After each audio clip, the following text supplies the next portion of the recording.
Father Coyne, this program is directed towards the 200th anniversary of Darwin's birth and the 150th of the origin of species. You've emerged as a sort of spokesman for sort of one side in the Catholic Church on the evolution issue. It's, as you've just told me, it's also an anniversary of Galileo, and it's quite recently that the Vatican has actually, in some sense, forgiven Galileo. It looked as though Pope John Paul was sort of thoroughly on board with Darwin, but are things backsliding a bit now? I don't think you can characterize it that way. First of all, anything that I've said publicly or in my writings is George Coyne speaking. Yes, of course. By the way, yes, please call me George. That's George. what my mother called me when I behaved myself. I Richard. grew up not knowing my name. Yes. But no, I think you would characterize it wrongly by thinking that I am a spokesman for the Catholic Church. Well, no, I never said that. I said you were a spokesman for one strand of thought within the Catholic Church. Not even that. I think I fit into one strand, but I have no official position. But mind you, that's not terribly important. It's what we think. Okay. And I think that's terribly important to recognize right at the beginning, that the Catholic Church is often thought of as being very monolithic in its thinking. The point is there are very great divergences acceptable within the Catholic tradition. There is no Catholic point of view on many things. There are on many things, but on evolution there is no what I would call official Catholic view. The point I've taken in the recent debate is that sometimes churchmen present a view as if it were the official Catholic position, where it is not, and that view sometimes establishes kind of a conflict between religious doctrine, Catholic thinking, and modern scientific evolutionary theory. Okay. And so I felt an obligation in recent times to speak out as I was director of the Vatican Observatory at the time, so I had an official position. No, I've retired as of a year ago. Okay.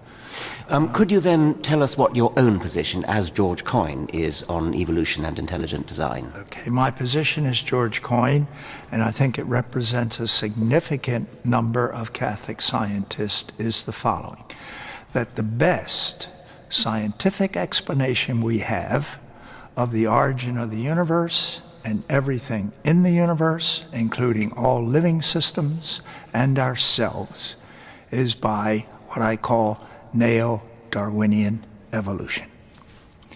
And I think we all know what we mean by that. That is that the whole theory of Darwin, modernized with genetic mutation, natural selection, and all of that, I think is the best scientific explanation we have of these origins that I spoke of. Well, I clearly agree with that. And I believe that Pope John Paul II would have agreed with that as well. In that amount of detail, I couldn't say. I don't think he would have disagreed. He certainly said very officially in a very official document to the Pontifical Academy of Sciences that evolution is no longer a mere hypothesis, that from many of the scientific disciplines, it's now what I call the best explanation we have. By the way, I use the word, and you tell me if you agree or not with me on this point, the best scientific explanation we have of the origins of the universe and everything in it. I avoid the word theory. Yes, me too. Because certainly in American English, theory gets the idea of it's only a theory. Yes. It's someone's idea, yes, where it is the best scientific explanation, and it does not at all contrast with any Catholic teaching. Right, okay. Would the present Pope agree with that, do you think? I can't speak for him. I can only think about him, and I would say he would agree with that. That as the best scientific explanation, it does not contrast with any doctrinal statements or theology of the Catholic Church. Right. I think he would agree with that. Yes. But that wouldn't be the view of the Archbishop of Vienna, with whom you've well, crossed it swords. wouldn't have been, as of about, to my knowledge, as of about 2 days ago. I just received a pre-publication book that has come out by Cardinal Schönborn. It's the report, it's an anthology of a series of lectures he gave in Vienna subsequent to the bit of controversy that arose from his New York Times op-ed article. And the book is excellent. I think had he said this and not said what he did in the New York Times op-ed article, I would have no problem with it. Very interesting. So in what way does it differ from the New York Times? Well, he speaks of what I think essentially, it's very hard to characterize the whole book in a few words, but if I were, it would be he's very carefully distinguishes what he calls evolutionism from evolution. He calls it a theory, so I'll use that word, the scientific theory of evolution. And what he means by that, and I agree with him totally on this, is to take the best scientific explanation we have and extend it beyond the science, is what he calls evolutionism. That is, to reduce, for instance, to reduce the human being to a material object in the universe and fail to recognize that from other disciplines outside of science, there is a much richer, if I can use that word, richer view of the human endeavor.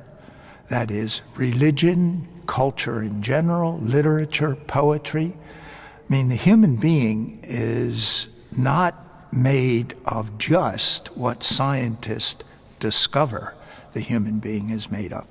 Scientists, in the very strict methodology of science, the human being is more than what methodologically science can discover.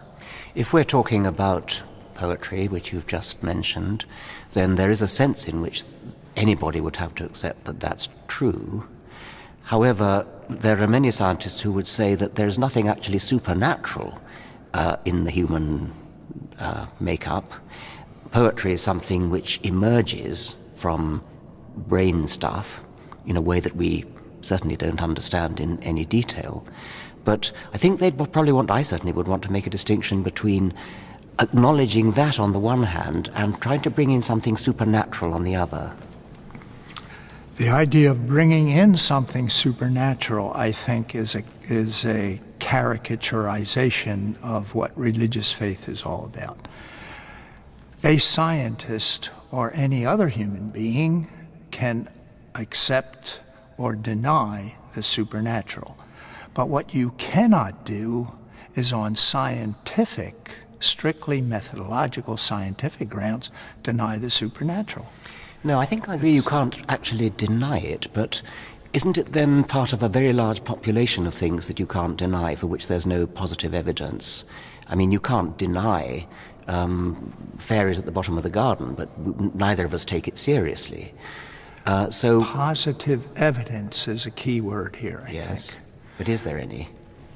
Oh, there sorely is positive evidence for the supernatural, but it goes outside the scientific endeavor, because the scientific endeavor, by its methodology, is limited to explaining natural events by natural causes, or if you wish, I don't like to use the word material, but we can use it in this context, material events that we observe by material causes, and it's limited to that. But it is limited to that. But you've used the word evidence. What sort of evidence are you speaking of?